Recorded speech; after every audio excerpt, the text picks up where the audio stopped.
is extremely loving, blissful. Understand? I am describing him as he is now.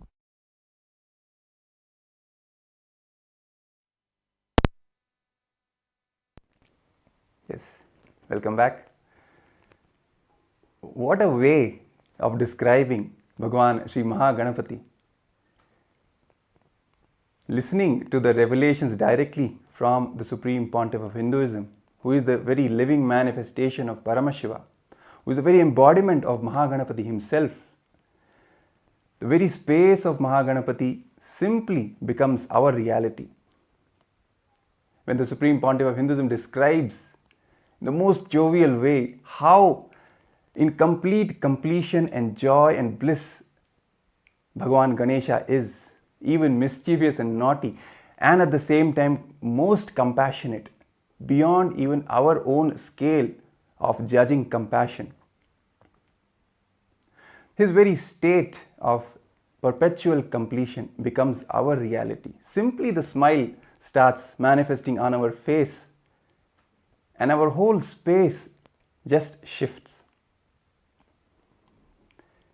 And as we are getting ready to receive the Supreme Pontiff of Hinduism in the live Darshan Ganesh Chathurthi, in fact this whole Ganesha Chathurthi Brahmotsavam, it has been such a joyful celebration with so many auspicious rituals, celebrations, homas, abhishekams that were offered all over the world in various temples. For example, even yesterday in Kailasa in Ohio, very major 2 homas were held on this special occasion of Ganesh Chathurthi. One Ayudha Modaka Ganapati Moolamantra Homa and Ashtotra Shatakamalena Mahalakshmi Homa. These 2 grand homas were celebrated with great joy in Kailasa in Ohio. And at the same time in Kailasa in Los Angeles, a grand Maha Abhishekam was also offered to Bhagavan Maha Ganapathi. Devotees from all across the whole area surrounding these kshetras, powerful spiritual centers that these temples are, which are personally installed and energized by the Supreme Pontiff of Hinduism. The devotees flocked in and took part in these rituals, these celebrations, making deities of Ganesha with their own hands and offering food to the deity, that milk. That is what the Supreme Pontiff of Hinduism is saying again and again, even in the clips that we have just seen. Ganapati is real, Ganesha is real. It's not just an idea, it's not just a representation, philosophical representation. He is a living young boy. As we have just said, every year he used to celebrate Ganesh Chaturthi. He used to make Ganesha deities to pray, to worship Ganesha on his own. He used to make clay deities of Ganesha. So one day what happened is one of his neighbors, one of the neighbor grandmothers, she made a statement that, why are you wasting time with the clay deities? Just buy from the market and worship. So immediately the young Supreme Pontiff of Hinduism rushes to Arunagiri Yogeshwara, Paramashivam himself, who happened in the life of the Supreme Pontiff of Hinduism as his own guru. So he rushes to him and explains what happened, what the lady had said. If we just buy the Ganesha deity and just offer puja for that, let's say half an hour, we will get the benefit of that half an hour being in remembrance of Ganapati. But when we actually make the deity with our own hands, let's say we take a day, 2, 3 days, holding Ganapati's form, his space, his memory in our inner space, in our very brain, carrying that visualization, and that our hands making that visualization into reality, that whole time period we will be in samadhi, bhava samadhis, who are taking part in this whole grand celebration of Ganesha Chaturthi from all over the world, all the Kailasas from all over the world. They are taking part in this celebration by making their own Ganesha deities and then making the offerings to that deity. So that ultimately it is the inner space where Ganapati has to manifest, and from that inner space the outer manifestation will begin. And for that inner manifestation to happen, This simple exercise of making your own deity, clay deity or a sandal paste deity, whatever, turmeric, anything, and then offering to that deity, it holds a completely different value. And the Supreme Pontiff of Hinduism has shared from his own life how Arunagiri Yogeshwara himself initiated him into this powerful truth.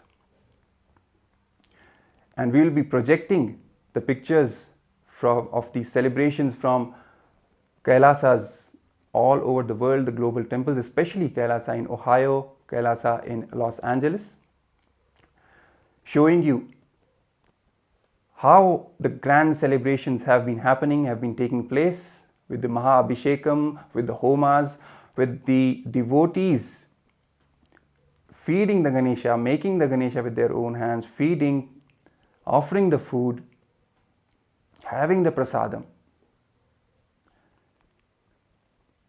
reinstating that simple attachment to Maha Ganapathi in their own lives. And as we started this whole show today by remembering the truth that the Supreme Pontiff of Hinduism has shared, that Ganesha is real, he is not just an idea.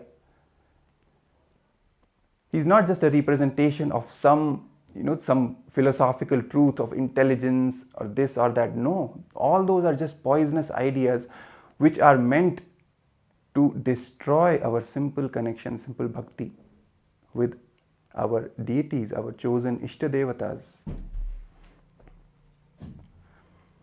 And also remembering from the powerful story when the Supreme Pontiff of Hinduism himself fed Maha Ganapathi when he was just at the age of 3, a young boy.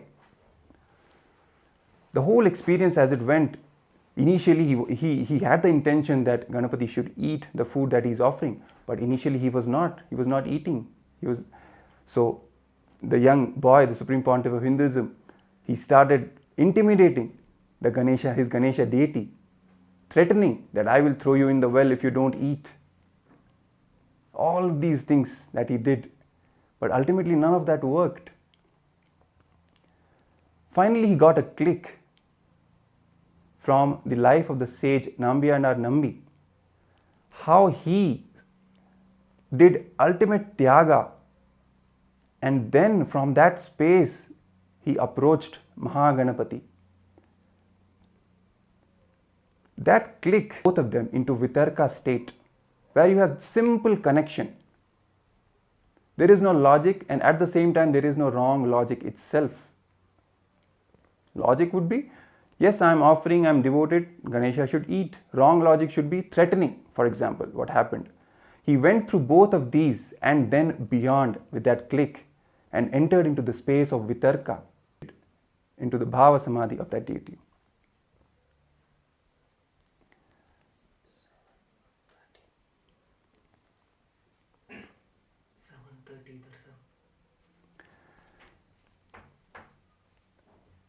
So as we are getting ready to receive the Supreme Pontiff of Hinduism, Bhagavan Nithyananda Paramashivam, on this special occasion of Ganesha Chathurthi, we are announcing to all the viewers who are watching us of simple devotion and Vitarka, as we were just talking about. The Supreme Pontiff of Hinduism also shared in one of his discourses, one of his presidential addresses, that the young Hindu youth, the worst thing that has happened to them is the loss of Vitarka. Because of the influence of the anti-Hindu forces, the media, entertainment, academia, all of these put together have snatched away that simple connection, that simple love devotion connection, which goes beyond whatever we know as logic or wrong logic, that Vitarka. It is that Vitarka that is missing, which has caused a lot of problems, a lot of damage to us. Even when we are connecting to the deities, we think a million times, this is right, this is wrong, what it means, what it doesn't mean. Instead of simply understanding that they are real, let's just talk to them, let's just connect with them. Be it Ganesha, be it Krishna. If we read the stories of the great devotees, this one thing, the one thread that is common across all their lives is Vitarka. All the Nayanmars, their stories, how they connected with Paramashiva, how Meera connected with Krishna, all the devotees. This Vitarka is the common factor and the most powerful factor. And it is only because of this Vitarka that the Supreme Pontiff of Hinduism at such a tender age simply manifested, offering his food to Ganesha, and Ganesha simply came and ate. It was a simple belief. Simple, not even belief, it just knows. He just knows. He will come and eat. That's all. That is what the Supreme Pontiff of Hinduism is trying to inculcate in us today, in all of us, the modern day Hindus, especially the Hindu youth, connecting us back to our roots, connecting us back to the deities, to gods and goddesses, giving the statement that they are all real. Just connect with them. They will respond to you. It is He who gives us the confidence that they will respond. And based on that confidence itself, we see devotees all across the globe manifesting left and right. For example, this power of feeding milk to Ganesha. That's how this happened yesterday. Simple Vitarka. The Vitarka that was initiated by the Supreme Pontiff of Hinduism in all the devotees, in all the disciples.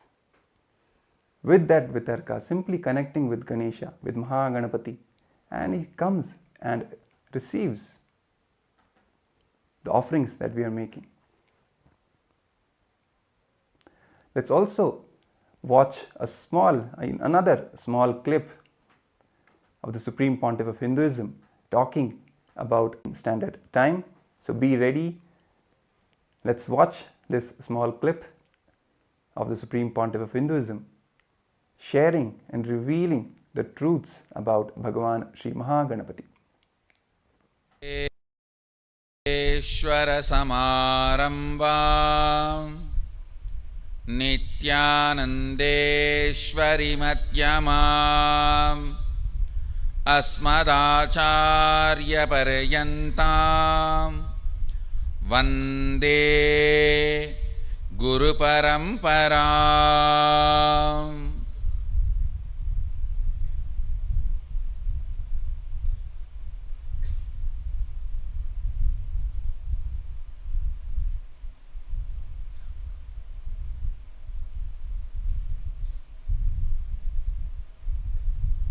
And today, Tirnyana Sambandar.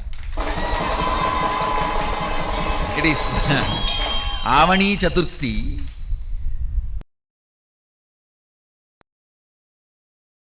Also appeared the auspicious day of Ganesha's appearance. I welcome everyone who is sitting with us through Nithyananda TV, Facebook Live, YouTube Live, two-way video conferencing, everyone. Long list, so I welcome Friends Day. Is gracing Napataye Namaha.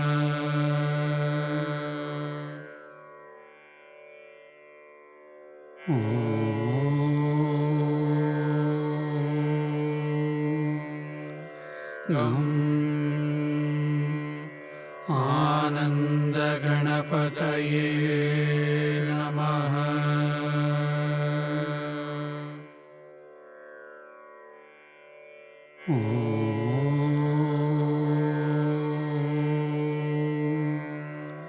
Ananda Ganapataye Namaha.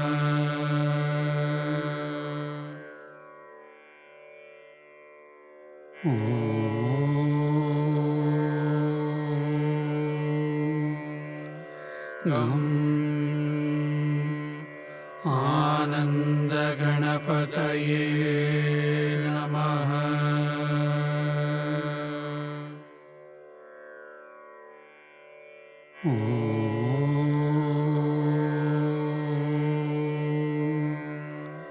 Gam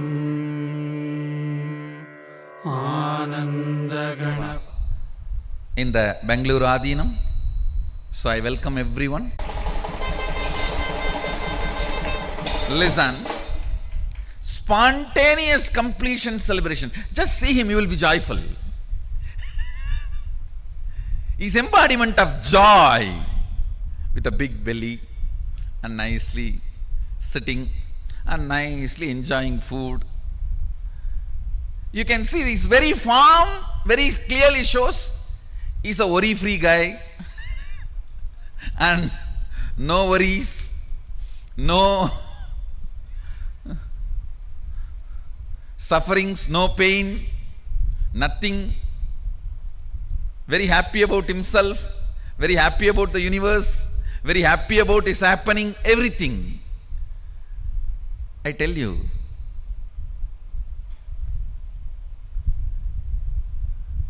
his very way he appeared,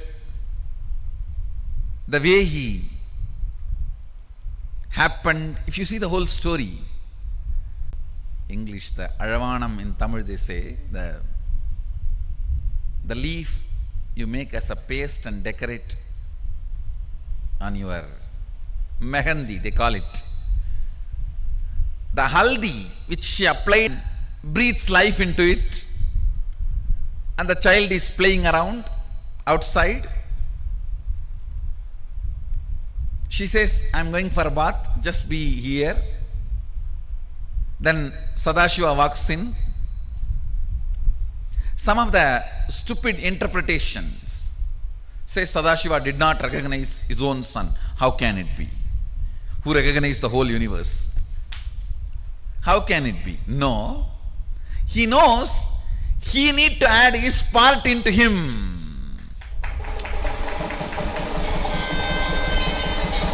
He has to make him complete. He need to add Sadashiva component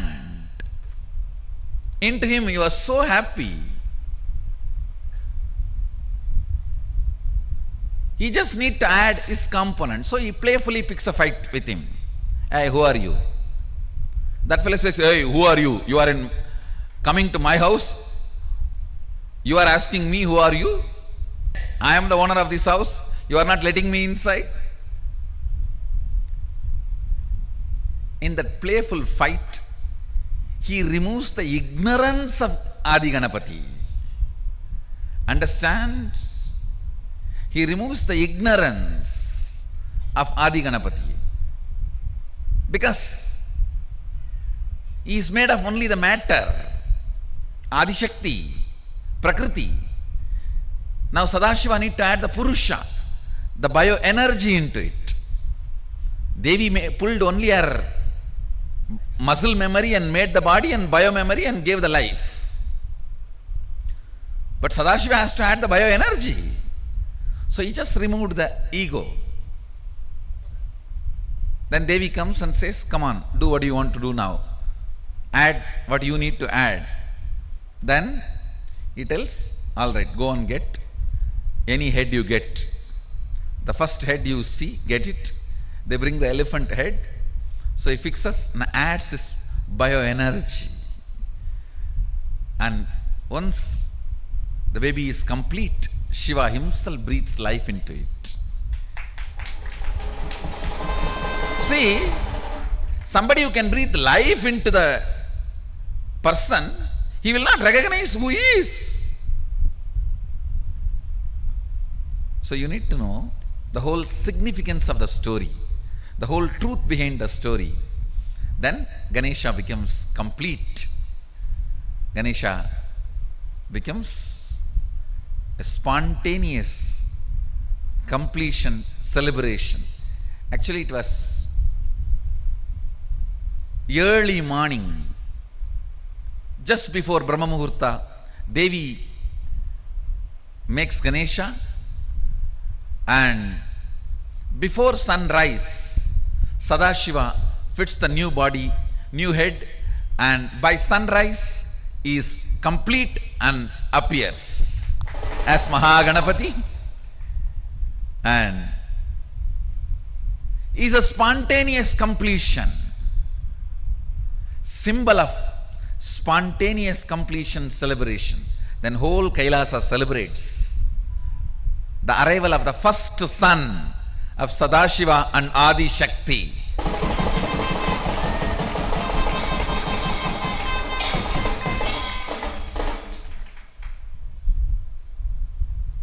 Is the embodiment, symbol of spontaneous completion celebration. Today, let's invoke His grace, let's invoke Him and bring spontaneous completion into all our incompletions. Let your idea about your body be based on completion. Let your idea about your mind be based on completion. Let your idea about your wealth be based on completion. Let your idea about your health be based on completion. Let your idea about your beauties be based on completion. Let your idea about others be based on completion. Let your idea about everything, understand? Weakest way of existing is fear.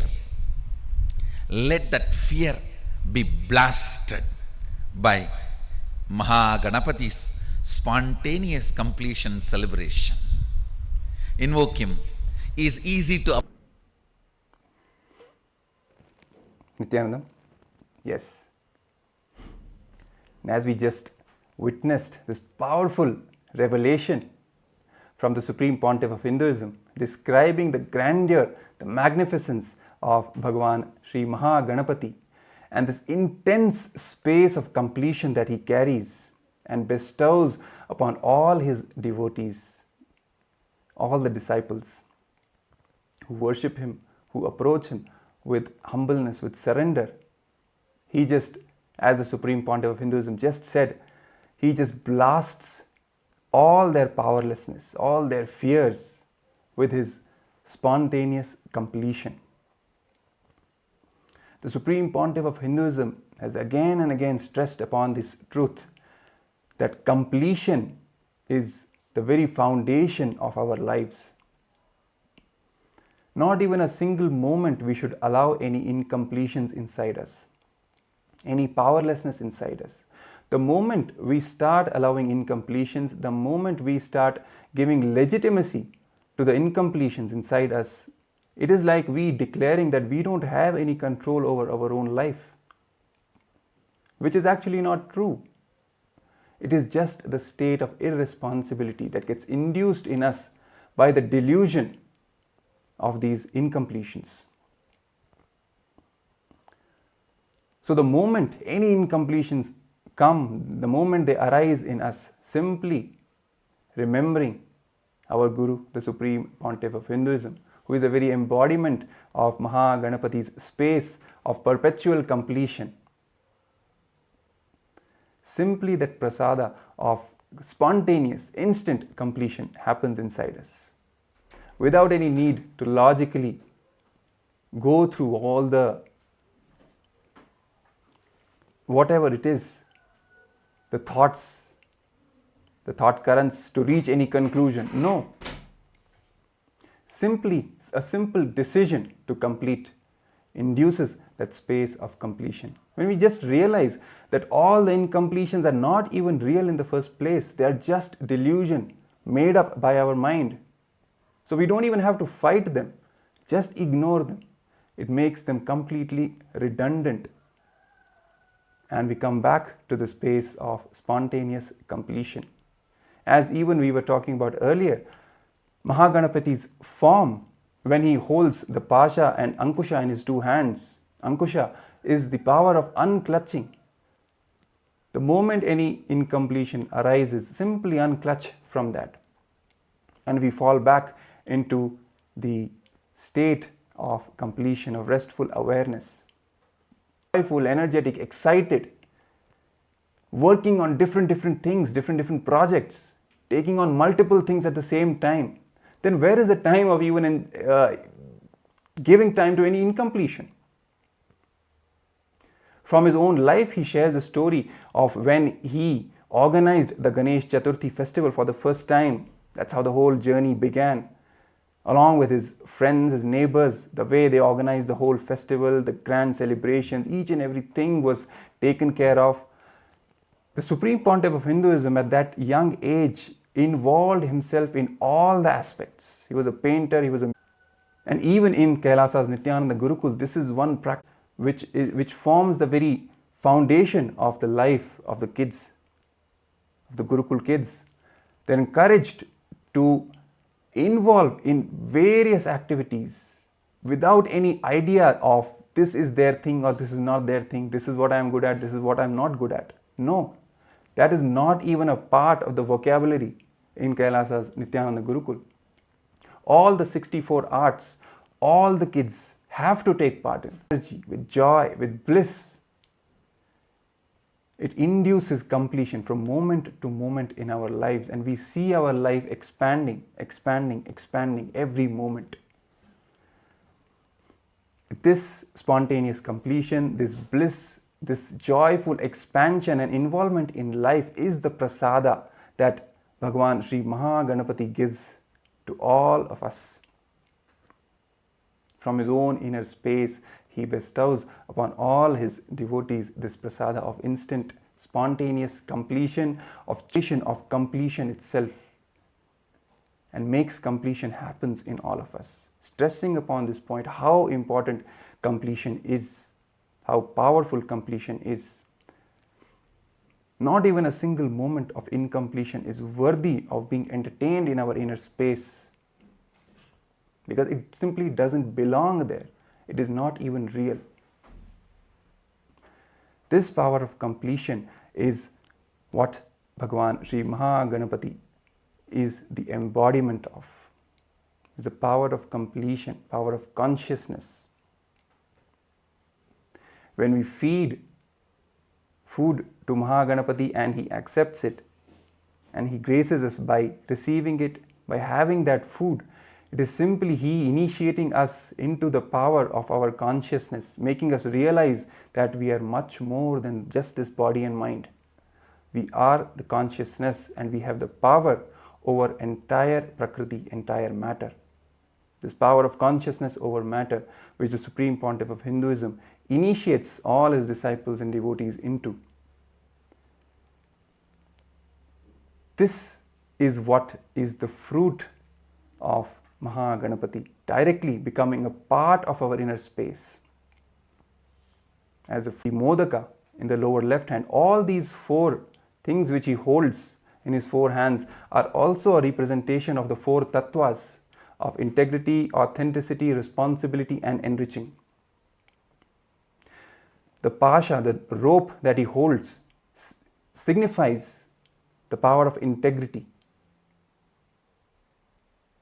of staying true to our words, whatever words we give to ourselves and to others, fulfilling them. The noose, that is the ankusha, which he holds in the upper left hand, which symbolizes the power of unclutching, also symbolizes the power of authenticity. The broken tusk which he holds in the lower right hand is the power of tyaga, and at the same time the power of responsibility. And the modaka is the enriching, the power of enriching, with which he bestows the sweetness, the best gifts to all of us. So as we prepare ourselves to receive the Supreme Pontiff of Hinduism, today on the special occasion of Ganesha Chathurthi, when the Supreme Pontiff of Hinduism will be gracing us all with the live Darshan and the presidential address, let us remember all these truths that the Supreme Pontiff of Hinduism shares with us about Bhagavan Sri Maha Ganapathi. And let us invoke the same space of instant completion, of spontaneous completion in ourselves, carrying the space of devotion and gratitude as we are preparing ourselves for the darshan. So let us take a short break and we will get back to lead into the live darshan by the SPH.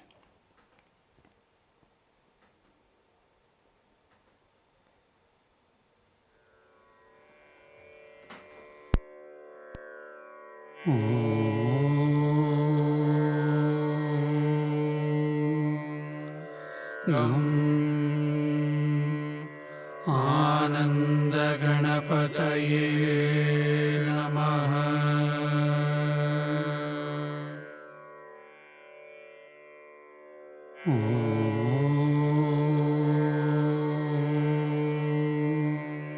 गं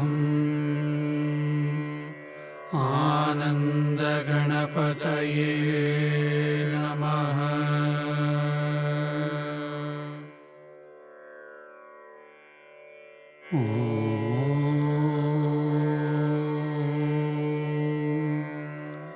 गं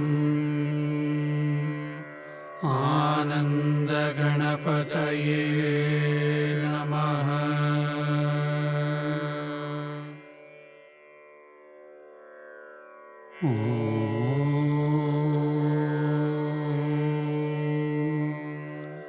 गं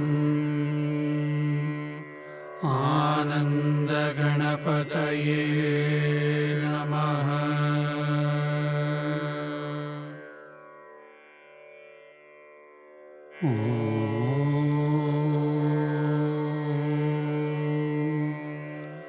गं आनन्दगणपतये नमः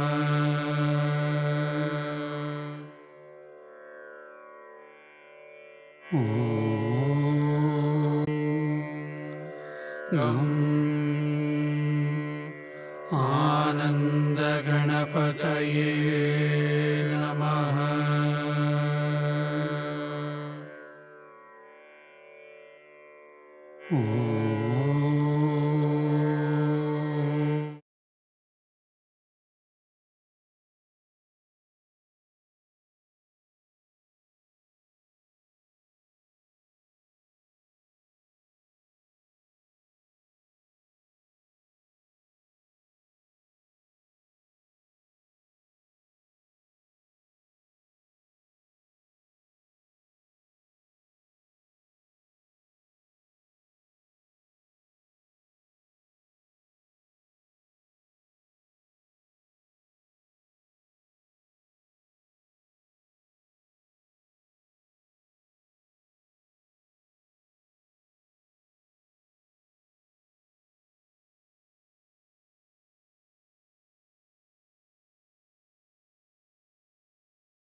with your eyes closed is meditation. Connecting with the divine with your eyes open is darshan. Come, let us all now move from meditation to darshan. Slowly, very slowly, please open your eyes.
गजाननं गणेशचरणं परमपावनं नित्यानन्दं गजाननं नित्यस्मरणं परमपावनं नित्यानन्दं गजाननं नित्यस्मरणं परमपावनं नित्यानन्दं गजाननं सद्गुरुशरणं परमपावनं नित्यानन्दं गजाननं नित्यानन्दं गजाननं गणेशचरणं परमपावनं नित्यानन्दं गजाननं गणेशचरणं परमपावनं नित्यानन्दं गजाननं नित्यस्मरणं परमपावनं नित्यानन्दं गजाननं नित्यस्मरणं परमपावनं नित्यानन्दं गजाननं नित्यानन्दं गजाननम्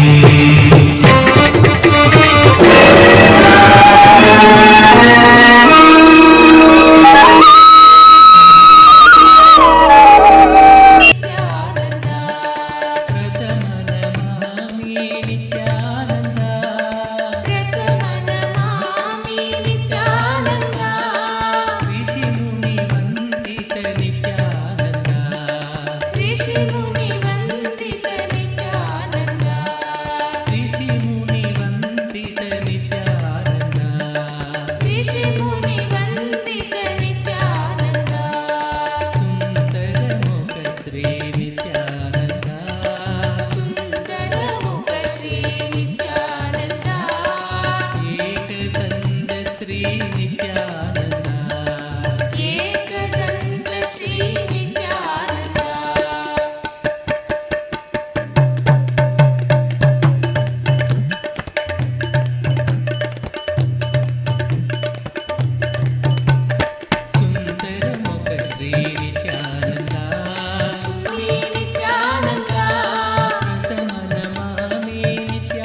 గజముగ గజముగ Gajanana గజముగ గజముగ Gajanana గజముగ గజముగ Gajanana గజముగ గజముగ Gajanana Gauri Nandana Nityananda Gauri Nandana Nityananda Gauri Nandana Nityananda Gauri Nandana Nityananda గజముగ గజముగ Gajanana గజముగ గజముగ Gajanana గిరిజానందన Nityananda గిరిజానందన Nityananda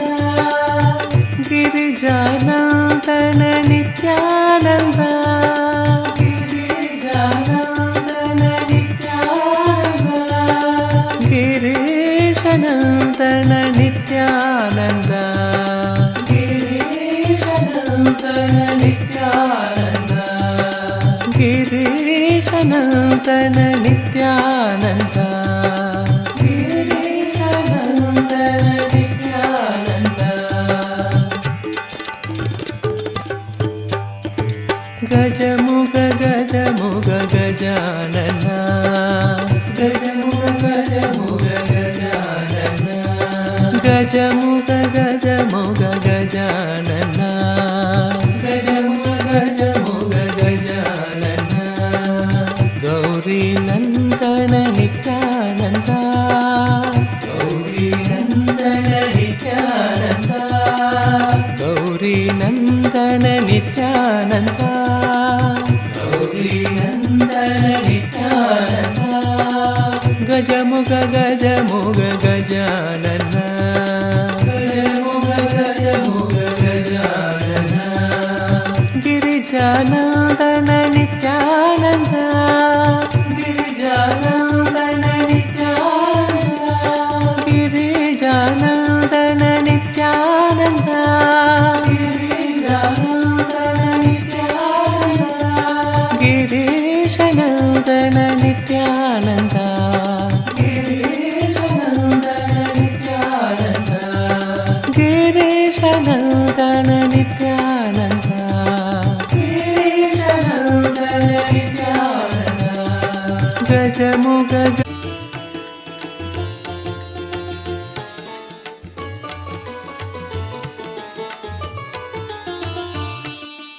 Nityananda hey Nityananda Nityananda hey Nityananda Nityananda hey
Nithyananda, Hey Nithyananda, Nithyananda, Hey Nithyananda, Gauri Dhanaya Vidya Bodhi Pradayaka, Vidya Bodhi Pradayaka, Paramaniranjana Musika Vahana, Paramaniranjana Musika Vahana, Nitya Purishwara Nithyananda, Nitya Purishwara Nithyananda, Nithyananda, Hey Nithyananda, Nithyananda, Hey Nithyananda, Nithyananda, Hey Nithyananda, Nithyananda, Hey Nithyananda,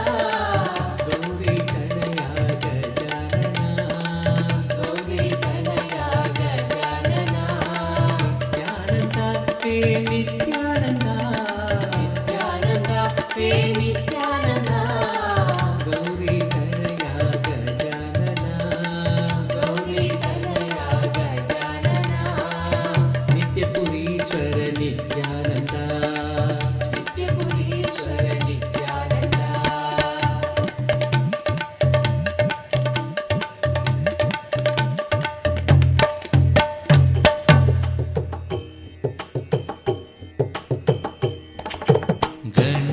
गणेशचरणं परमपावनं नित्यानन्दं गजाननं, गणेशचरणं परमपावनं नित्यानन्दं गजाननं, नित्यस्मरणं परमपावनं नित्यानन्दं गजाननं, नित्यस्मरणं परेशचरणं परमपावनं नित्यानन्दं गजाननं, नित्यस्मरणं परमपावनं नित्यानन्दं गजाननं, नित्यस्मरणं परमपावनं नित्यानन्दं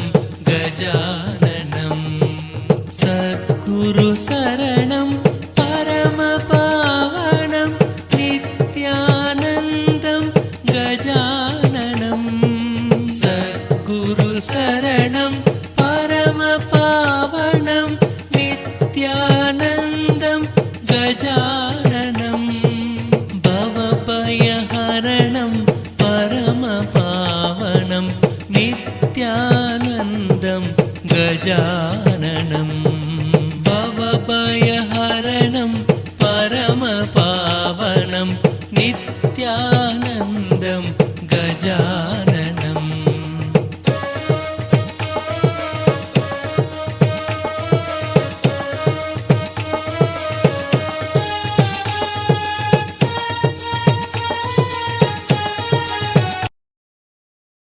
himself.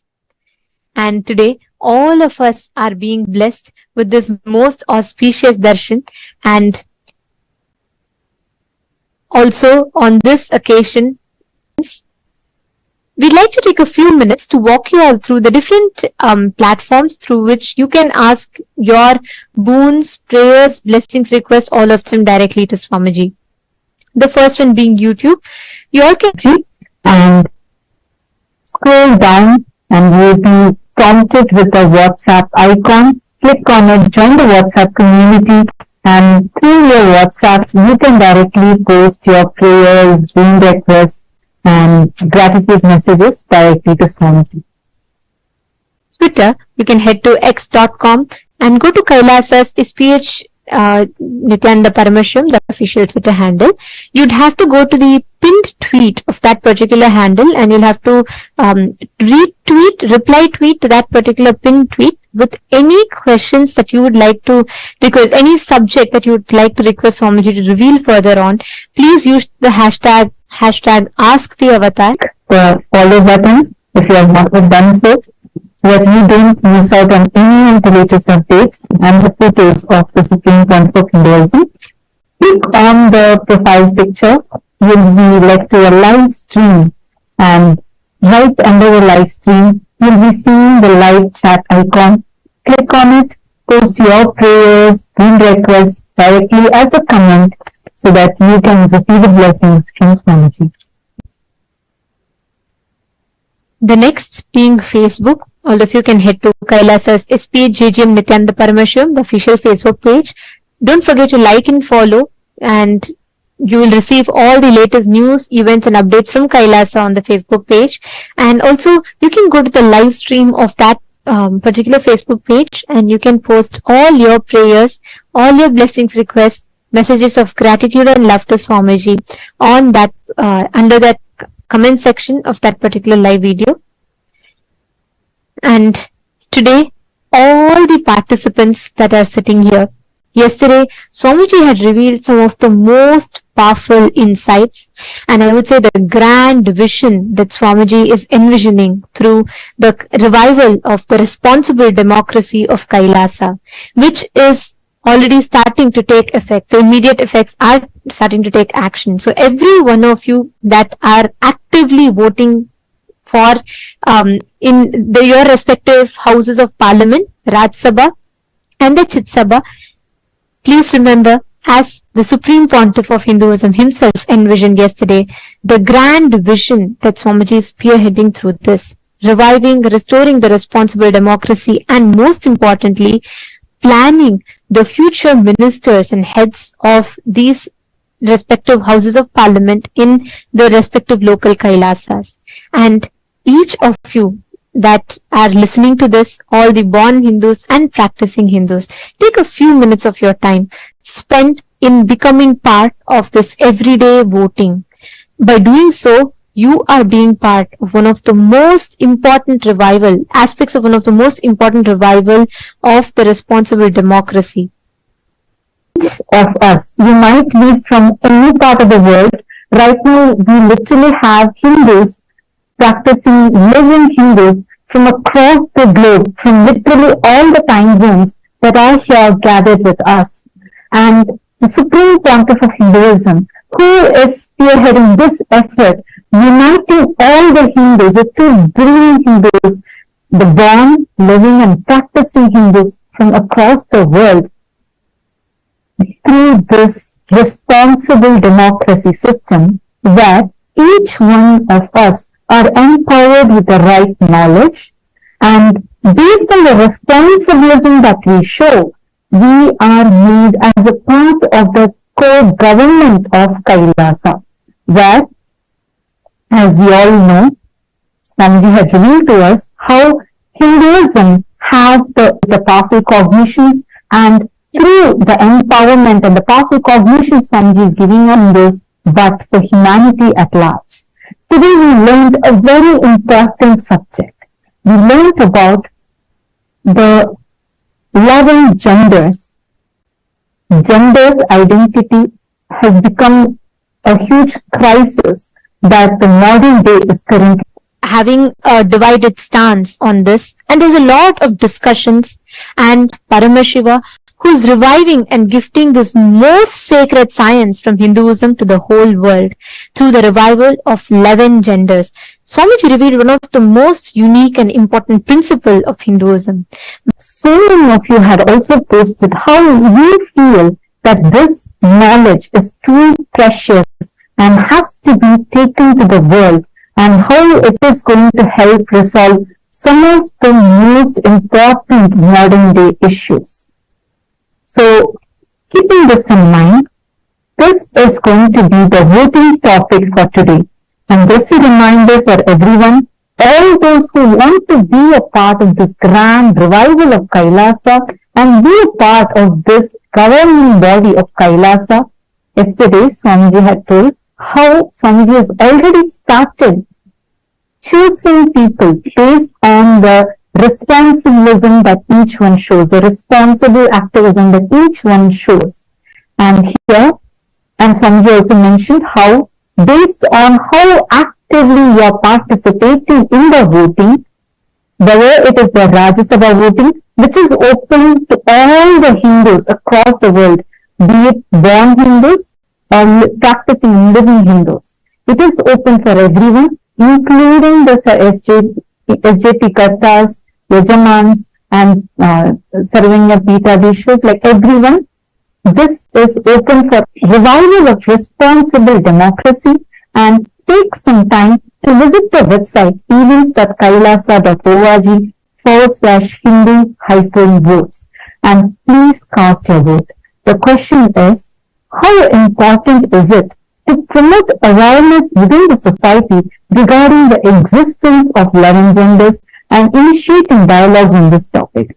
Do you believe that this endeavor will eliminate instances of gender-based violence, rectify misconceptions surrounding the gender, and address various gender-related issues? How important do you feel that these revelations by the Supreme Pontiff of Hinduism, which is so unique for the modern day civilization, how important do you feel it is for this to reach to the world? Please take a few minutes, and I request all of you to go ahead and cast your vote. The options are, indeed, I firmly believe that spreading awareness on this subject is of utmost importance. Second, no, I do not believe such efforts are necessary. Third, I hold the view that such awareness may not significantly impact the society. Take a few minutes and please tweet the choice you voted for on Twitter. To all the Sarvajñapita Yajaman, Sarvajñapita Karta, and all the members of the Chit Sabha House of Parliament, each of us, as an example of which is the fact that within Kailasa, women occupy 80% of leadership positions. And in every which way, Swamiji is reviving in the most unique and profound way, gender equality. And furthermore, Kailasa stands as the only nation that has recognized and honors the existence of 11 unique genders, celebrating the essence of each individual as consciousness. It is only Kailasa that recognizes 11 unique genders. Now, each of us, as empowered citizens of Kailasa who are enjoying its fruits and benefits, it is imperative that we take this initiative and raise awareness and ignite meaningful discussions in global forums. In your opinion, how do you think we can accomplish this? And as the options are, option A, by participating in international events and forums, which helps you in actively engaging and where we can effectively represent the sacred revival of Kailasa and its progressive gender policies on a global stage. Option B is spreading awareness on social media, which is utilizing the power of social media. We can easily disseminate the information and promote awareness about our inclusive policies, reaching a broader audience. Option 3 is encouraging inclusive conversations in independent private events. That is another approach, which is to foster let us know with that. So please do take a few minutes, cast your vote, and do let us know. I'd like to take this opportunity to remind all the Sarvajñapita Yajamans, Kartas, all of you, the grand vision that Swamiji himself revealed yesterday. Each of you, by taking a few minutes and casting your vote, please understand you are securing your future in one of the most inclusive, progressive governments, which is Kailasa, the Hindu nation. And each of us are becoming an active part of this revival of responsible democracy. So we encourage all the Sarvajñapita Yajamans, Kartas, all of you to take out a few minutes and please cast your vote.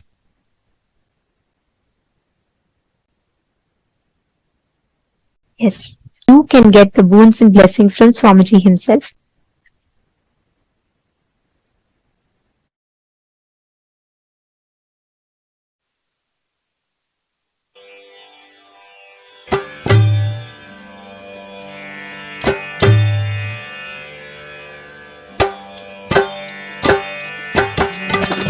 गजमुग गजमुग Gajanan गजमुग गजमुग Gajanan गजमुग गजमुग Gajanan गजमुग गजमुग Gajanan Gauri Nandan Nityanand Gauri Nandan Nityanand गजमुग गजमुग Gajanan Girijanandan Nityanand Girijanandan Nityanand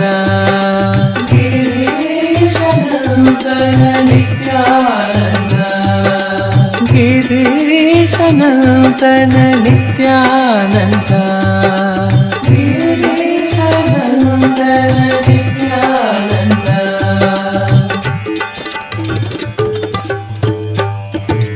गजमुग गजमुग Gajanan गजमुग गजमुग Gajanan गजमुग गजमुग Gajanan Gaza Gauri Nandan Nityanand गजमुग गजमुग Gajanan गजमुग गजमुग Gajanan Girijanandan Nityanand Girijanandan Nityanand Girijanandan Nityanand Kailasa welcomes you to the grand celebrations of Ganesha Chathurthi.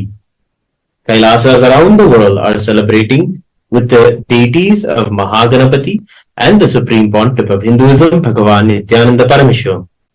On this auspicious day, in the divine presence of our beloved Swamiji, let us now offer our devotion and worship at the divine lotus feet of Maha Ganapathi and the Supreme Pontiff of Hinduism.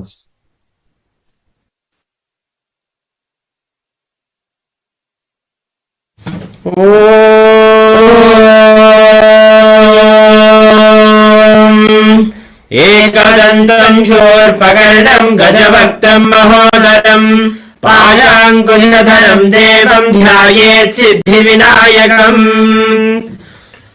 अथ धूपः ॐ दशाङ्गं गुग्गुलोपेतं सुगन्धं च सुमनोहरम् आघ्निम् अथ दीपः ॐ साज्यं त्रिवर्ति संयुक्तं बन्धिना योजितं मया ग्रहम् अमृते अमृतोद्भवे अमृतवर्षिणीम् अमृतं श्रावय श्रावय स्वाहा श्री महागणपतये नमः श्री सर्वदेव देवी स्वरूपाय भगवते श्री नित्यानंद परमशिवाय नमः अमृतं महानैवेद्यं निवेदयामि निवेदनानन्तरमाचमनं समर्पयामि नीराजनम् ॐ एकदन्ताय विद्महे वक्रतुण्डाय धीमहि तन्नो दन्तिः प्रचोदयात् ॐ एकदन्ताय विद्महे वक्रतुण्डाय धीमहि तन्नो दन्तिः प्रचोदयात् ॐ एकदन्ताय विद्महे वक्रतुण्डाय धीमहि तन्नो दन्तिः प्रचोदयात् ॐ हंसाय विद्महे परमहंसाय धीमहि तन्नो हंस प्रचोदयात् श्री महागणपतये नमः श्री सर्वदेव देवी स्वरूपाय भगवते श्री नित्यानंद परमशिवाय नमः कर्पूरनी. Today is the first day celebrations of the Sakatla Venkateshwara Brahmotsavam, where we celebrate the very manifestation of Parandhama Venkateshwara Swami. Kailasas around the world have hoisted the flag of the Garuda Dhwaja, and now we will be offering our devotion to Venkateshwara Swami on this first day of the Salakatla Venkateshwara Brahmotsavam. मौक्तिकैर्मण्डिताः शुभ्रैरभ्रैरभ्रैरुपरि विरचितैर्मुक्तपीयूषवर्षैः आनन्दीनः पुनीयादरिनलिनगदा शङ्खपाणिर्मुकुन्दः भूपादौ यस्य नाभिर्विरसिरचन्द्रसूर्यौ च नेत्रे कर्णावासा शिरोद्योर्मुखमविदहनो यस्य वासेयमब्धिः अन्तस्तम् यस्य विश्वम् सुरनरकहो भोगिगन्धर्वदैत्यैः चित्रम् रम्यधेदम् त्रिभुवनवपुषम् विष्णुवेशम् नमामि। अथ धूपः ॐ दशाङ्गम् गुग्गुलोपेतम् सुगन्धम् च सुमनोहरम् आघ्रेयः सर्वदेवानाम् धूपोऽयम् प्रगृह्याम्। श्री श्रीनिवासपरब्रह्मणे नमः। सर्वदेवदेवी स्वरूपाय भगवते श्री नित्यानन्द परमशिवाय नमः। धूपमाघ्रापयामि। शिवाय नमः।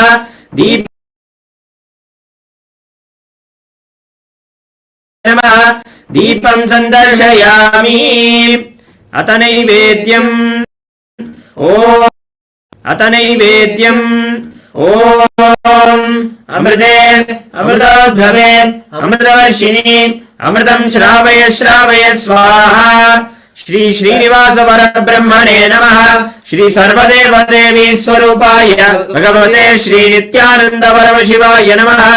अमृतम् महानैवेद्यम् निवेदयामि। निवेदनानन्तरमाचमनम् समर्पयामि।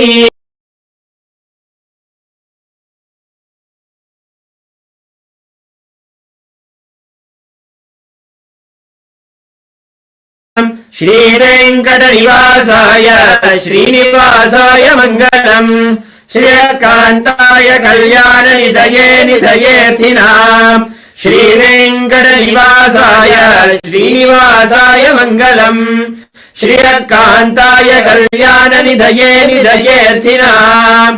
श्रीवेङ्कटनिवासाय श्रीनिवासाय मङ्गलम्।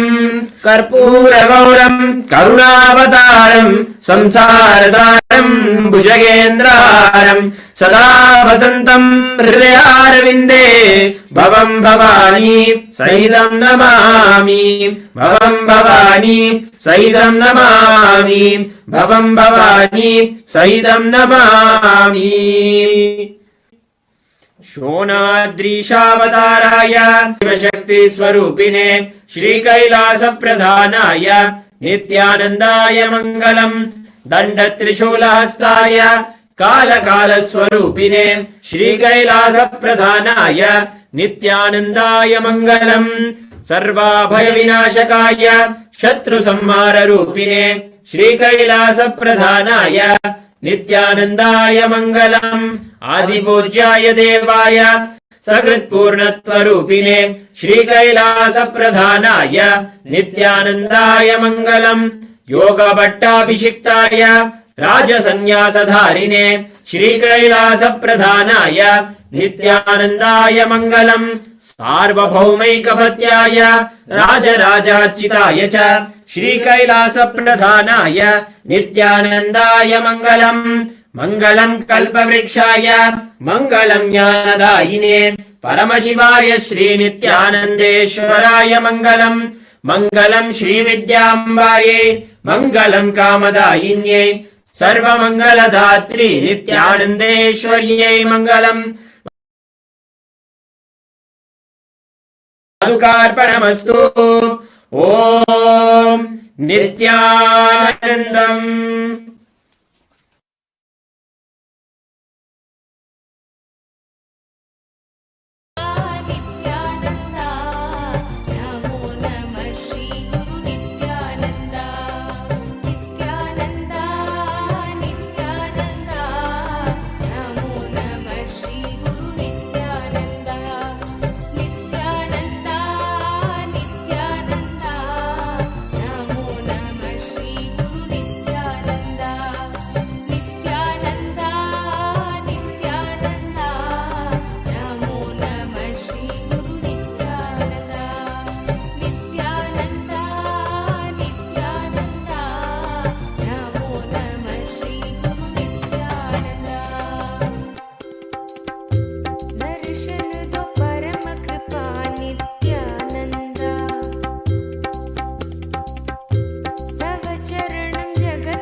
शरणं परमहंस नित्यानन्द सद्गुरु शरणं परमहंस नित्यानन्द सद्गुरु शरणं परमहंस नित्यानन्द सद्गुरु शरणं परमहंस नित्यानन्द सद्गुरु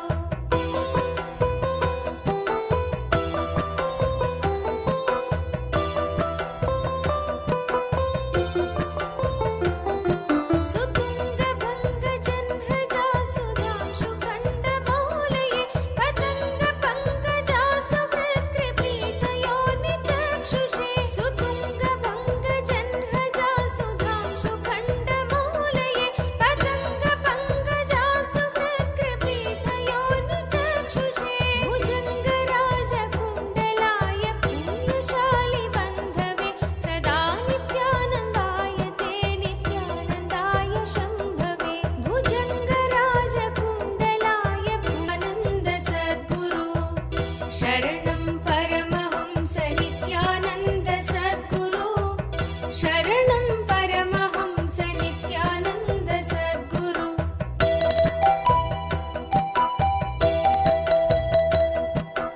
सद्गुरु शरणं परमहंस नित्यानन्द सद्गुरु शरणं परमहंस नित्यानन्द सद्गुरु शरणं परमहंस नित्यानन्द सद्गुरु शरणं परमहंस नित्यानन्द सद्गुरु चतुर्मुखाननारविन्द वेदगीतमूर्तये चतुर्भर्थदानशौण्डताण्डवस्वरूपिणे सदा नित्यानन्दाय ते नित्यानन्दाय शम्भवे चतुर्विधार्थदानशौण्डताण्डवस्वरूपिणे सदा नित्यानन्दाय ते नित्यानन्दाय शम्भवे शरणं परमहंस नित्यानन्द सद्गुरु शरणं Paramhans as the ultimate manifestation of blessings, Ganapati, Maha Ganapathi's blessings, Maha Ganapathi's grace be on all of you. Maha Ganapathi showers his grace on all of you.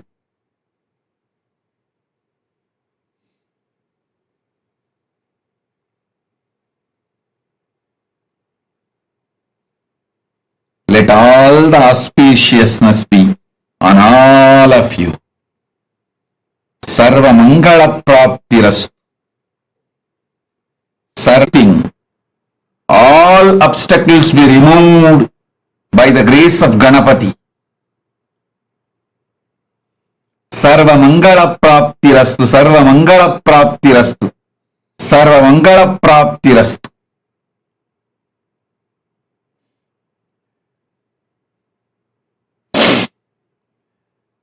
I initiate all of you into the awakening of your Kundalini Shakti and ultimate gender Ardhanarishwara.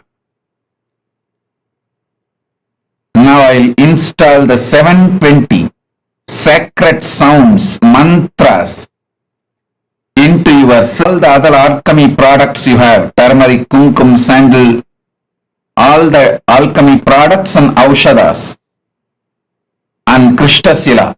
Sit now. I'll transmit Paramashiva's DNA into all of you now. Om, Om, Om.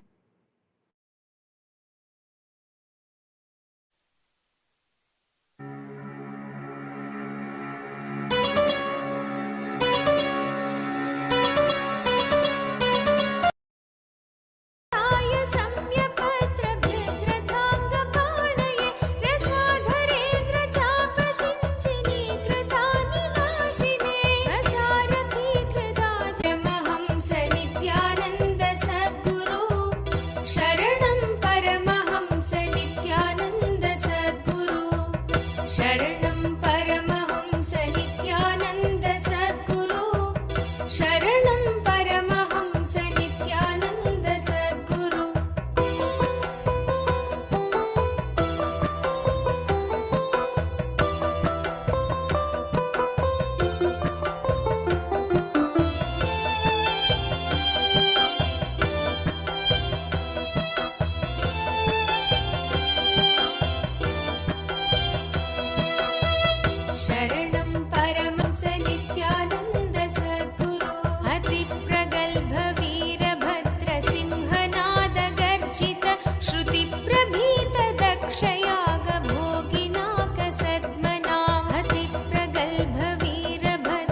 संरक्षक देवदेवोत्तम दीन संरक्षक देवदेवोत्तम दीन संरक्षक देवदेवोत्तम दीन संरक्षक देवादिदेवा नित्यानन्दा देवादिदेवा नित्यानन्दा देवादिदेवा नित्यानन्दा देवादिदेवा नित्यानन्दा श्री नित्यानन्दा कृपामया श्री नित्यानन्दा कृपामया श्री नित्यानन्दा कृपामया सारा पापविदूरा पतितो दारा पापविदूरा नित्यपुरीशा नित्यानन्दा नित्यपुरीशा नित्यानन्दा नित्यपुरीशा नित्यानन्दा नित्यपुरीशा नित्यानन्दा भस्मोद्भवकर भवभयनाशन भस्मोद्भवकर भवभयनाशन भस्मोद्भवकर भवभयनाशन भस्मोद्भवकर भवभयनाशन श्री नित्यानन्दा कृपामया संरक्षक देवदेवोत्तम दीन संरक्षक देवादिदेवा नित्यानन्दा देवादिदेवा नित्यानन्दा श्री नित्यानन्दा कृपामया श्री नित्यानन्दा कृपामया पतितो दारा पापविदूरा पतितो दारा पापविदूरा पतितो दारा पापविदूरा पतितो दारा पापविदूरा नित्यपुरीशा नित्यानन्दा नित्यपुरीशा नित्यानन्दा भस्मोद्भवकर भवभयनाशन भस्मोद्भवकर भवभयनाशन भस्मोद्भवकर भवभयनाशन भस्मोद्भवकर भवभयनाशन श्री नित्यानन्दा कृपामया श्री नित्यानन्दा कृपामया श्री नित्यानन्दा कृपामया श्री नित्यानन्दा कृपामया श्री नित्यानन्दा कृपामया श्री नित्यानन्दा कृपामया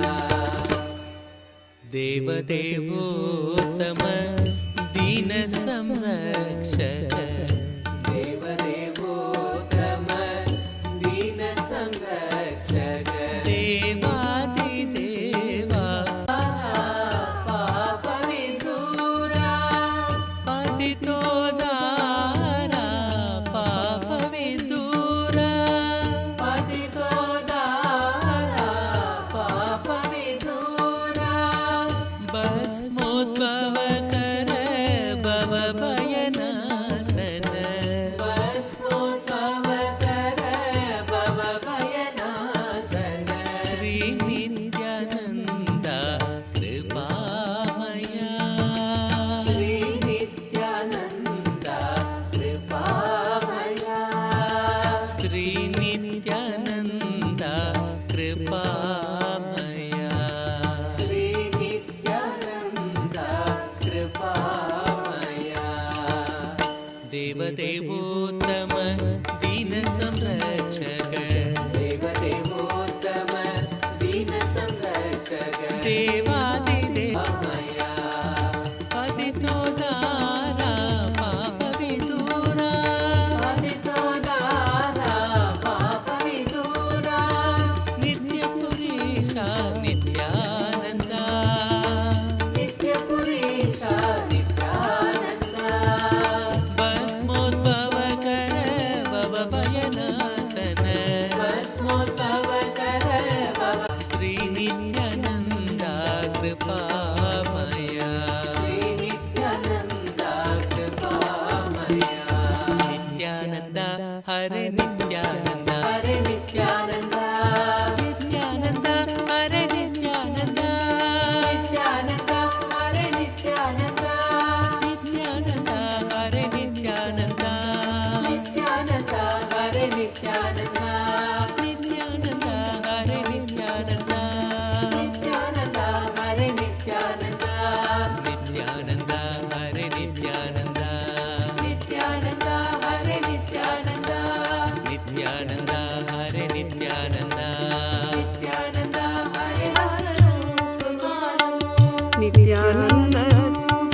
ನಿತ್ಯಾಯನ ಭಾರತೆ ನರ ಜನ್ಮ ಬಂದಾಗ ನಾಲಿಗೆ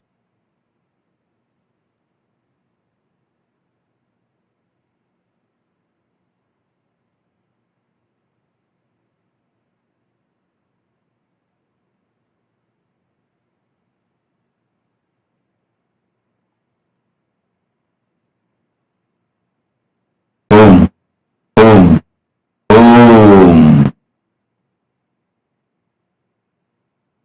Om, Om, Om.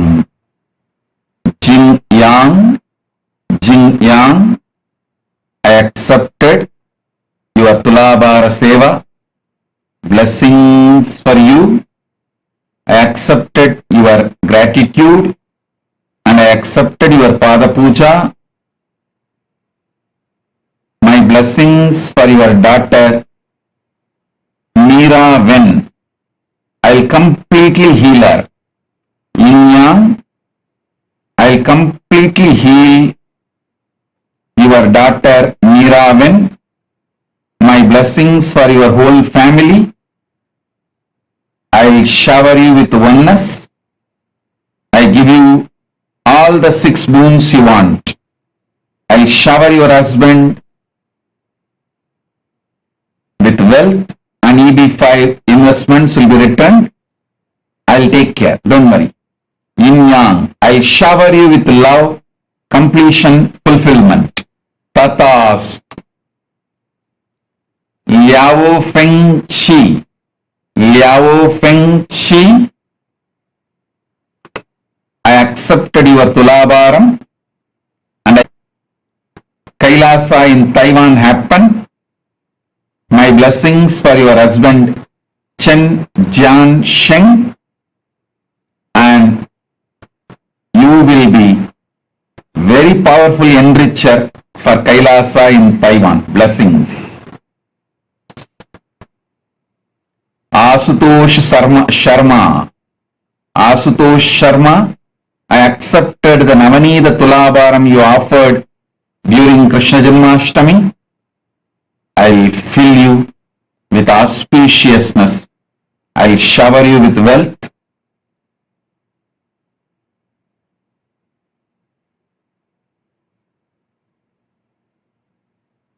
I'll remove your ego. Asutosh Sharma, don't worry. I'll remove your ego, give you oneness. You will become Sarvanyapitakarta. Michelle Shu.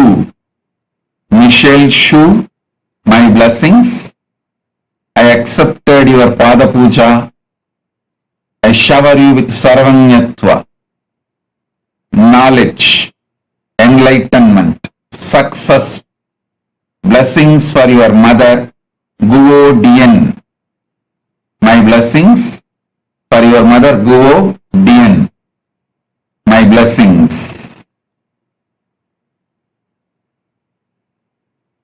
Erina Merino,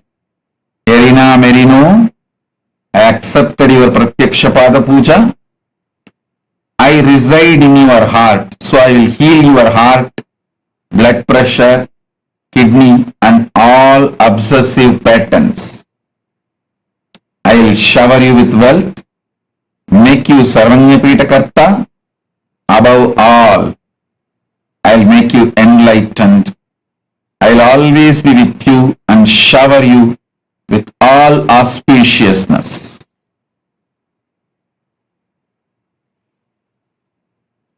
Respond to each one of your prayers and bless each one of you individually in next further satsangs. Today, I am blessing all of you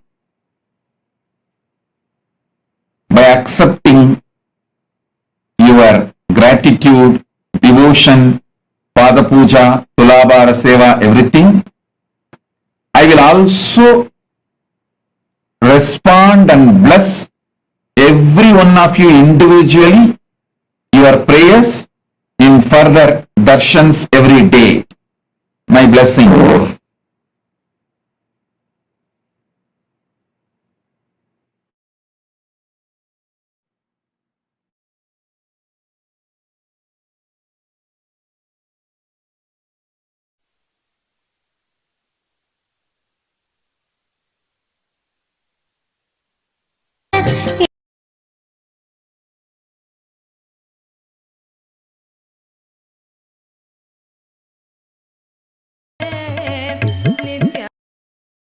Meenakshi सुन्दरेश्वरा भिन्नस्वरूप परशिवपुत्र रत्न कुमार गुरुमण्यतुल्यावतार श्रीपार्वती स्तन्यपानलब्ध दिव्यज्ञान विश्रुत सकल निगमागमसारभूत द्राविड वेद प्रवक्त्रे श्रीमत्परमशिव करुणा समधिगत मुक्तामय चतुरश्रयान गीयमान छत्र चामर श्रीचिह्न काहलादि समस्त बिरदावल्यलङ्कृत श्रीराजाधिराज पाण्ड्य महाराज गुरु क्षपण शाक्यादि महान्धकार निवारण ज्ञान भानु वीक्षणानर्हार्हध्वजोच्छेदन पूर्वक श्रीमद्वृषभध्वजस्थापक शैव समय कर्त्रे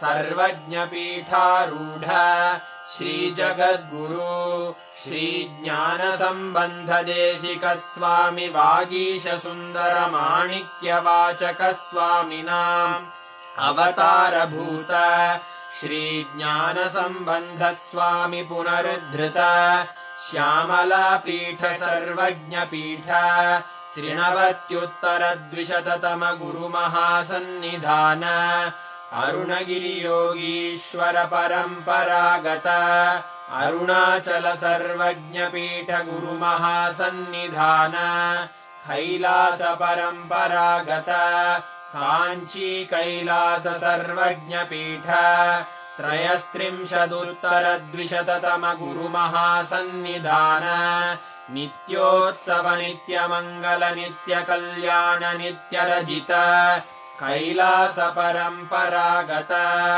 आदिकैलास नित्यानन्दपीठ महासंस्थान महासिंहासन पीठकर्तः साक्षात् श्री परमशिव समुद्भूत कैलास परम्परागत वैवस्वतमनु इक्ष्वाकु हरिश्चन्द्र भगीरथ श्रीरामचन्द्र शूरसेन इत्यादि अनवच्छिन्न सार्वसुराङ्गि साम्राज्य मूर्धाभिषिक्त चूडामणे साक्षात् श्री परमशिव समुद्भूत कपिल महागुरु पुनरुद्धृत महानिर्वाणिपीठ अष्टोत्तर सहस्र श्री महामण्डलेश्वर साक्षात् श्री परमशिव सिंहासनाभिषिक्त समस्त गणनायक श्री महागणपति समारंभ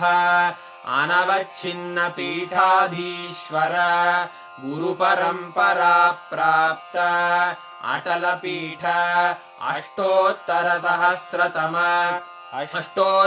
सहस्र श्री अटलपीठाधीश्वर धर्ममुक्ति स्वर्गपुर स्वर्णपीठ त्रयोविंश गुरुमहासन्निधान कैलास परम्परागत आनन्द प्रणव स्वरूप श्रोत्रिय ब्रह्मनिष्ठ श्रीमज्जगद्गुरु श्रीलश्री भगवच्छ्री नित्यानन्द परमशिव श्री ज्ञानसम्बन्ध देशिक परमाचार्य स्वामिन् अत्रागत्य परिपाल्य च अस्मान् विज्ञान वितरणेन विजयी भव जय जय।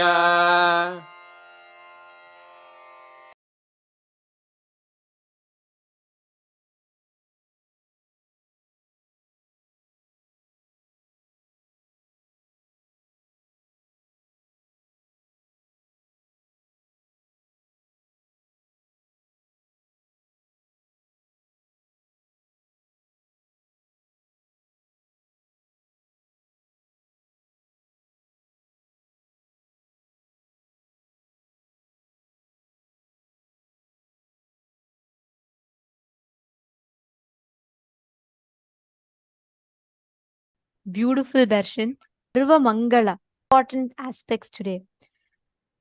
To live all aspects of life. Today's darshan was one of the most important and most beautiful darshans. And if any of you have not yet voted, please take a few minutes. Please head to events.kailasa.org/Hindu-votes. And please remember to cast your vote. I request every one of you to take a few minutes and share with us how did you enjoy the darshan today? How did each of you enjoy the darshan today? The most powerful, the most beautiful, I should say, whenever Maha Ganapathi happens, Swamiji tells he is the embodiment of that ultimate bliss, that ultimate manifestation of ultimate auspiciousness and bliss. And right now, right after we've all received the darshan of Vignaharta, Maha Ganapathi, let us all sit now, connect to Maha Ganapathi. Each one of us right now, we all can have the experience of that ultimate oneness, boon and blessing from Swamiji himself directly. Just sit now, connect intensely. Swamiji has initiated all of us to be able to manifest the powers using the alchemy products, right? Just right now, we all can manifest. Sit. Sit with your head, neck and spine in a straight line. Connect to Swamiji. All of you who have received your alchemy products energized, as we all were guided in the morning, please apply the Aushada. Make sure you're applying the Jnananjana, Aushada, turmeric, whatever there is. Apply that on the mirror. Make sure you're applying that as 3 dots on your forehead and on the temples.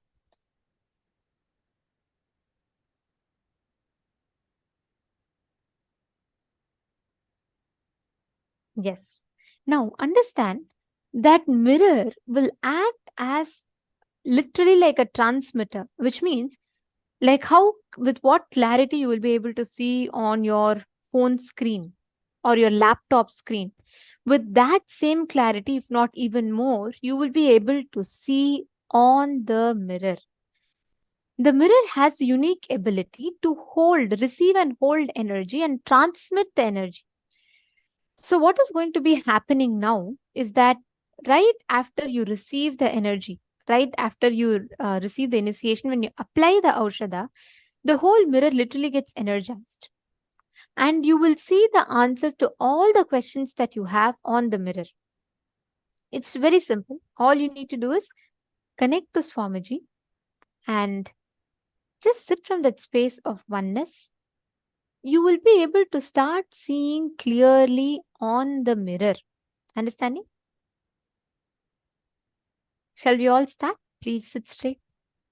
Sit with your head, neck and spine in a straight line.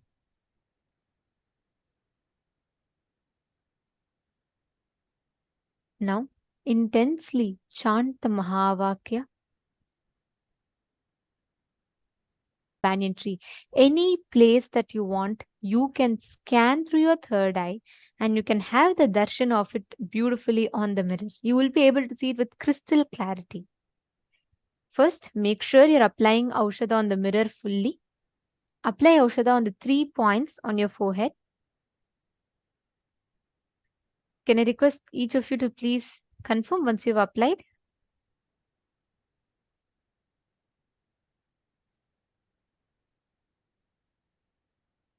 Malita Sege, you're asking how does it appear? Does it appear as actual words? It will appear as clear visuals itself. See, sometimes it starts as patterns and lines, but actually you will be able to see, like if I show you, like how you're seeing us on your screen right now, right? Like you're able to see it clearly. The same clarity you will see it on the mirror, ma. And it will actually intensify because it is not on your capability. It is completely the mirror's ability to project whatever you want to see. The moment you create that strong will consciously, it will actually appear on the mirror. You will be able to see it. Come on, can I request every one of you to please have the mirror?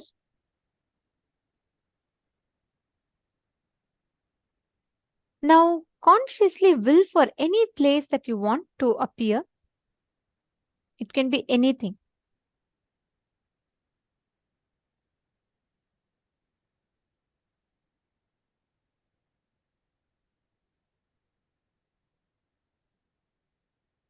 Yes. Sanjay over here, if you've already voted, you don't need to worry. If you voted once, that's enough. For today, like every day, once if you vote, that is enough.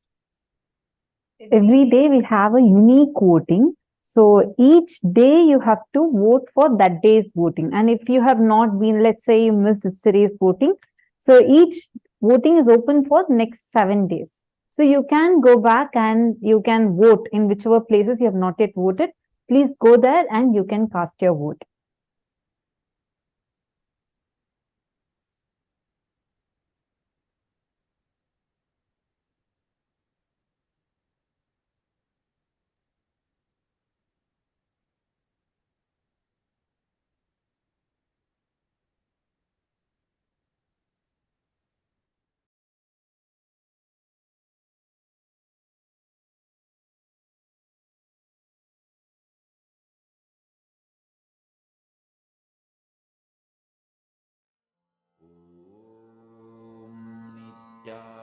Nithyananda Paramashivam Om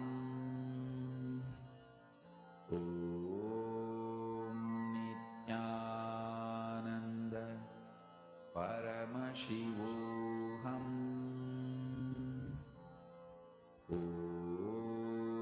Nithyananda Paramashivam Om Nithyananda Paramashivam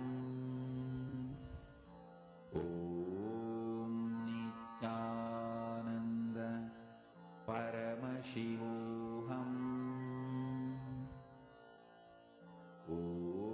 Om Nithyananda Paramashivam Om Nithyananda Paramashivam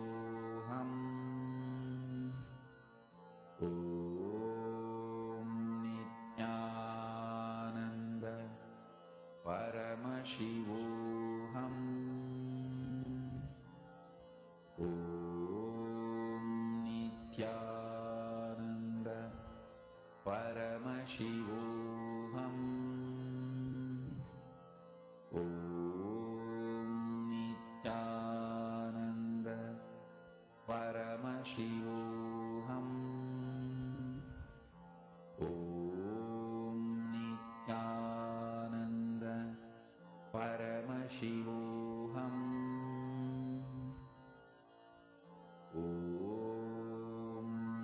Nithyananda Paramashivam Om Nithyananda Paramashivam Om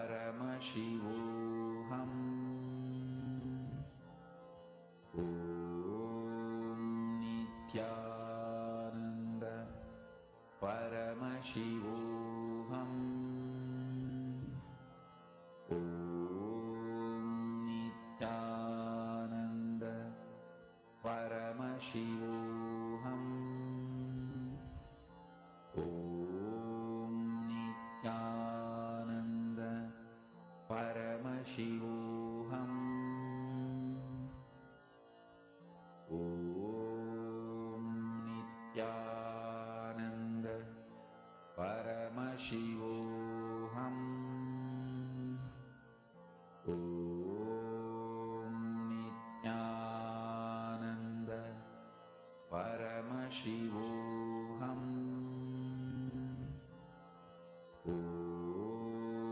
Nithyananda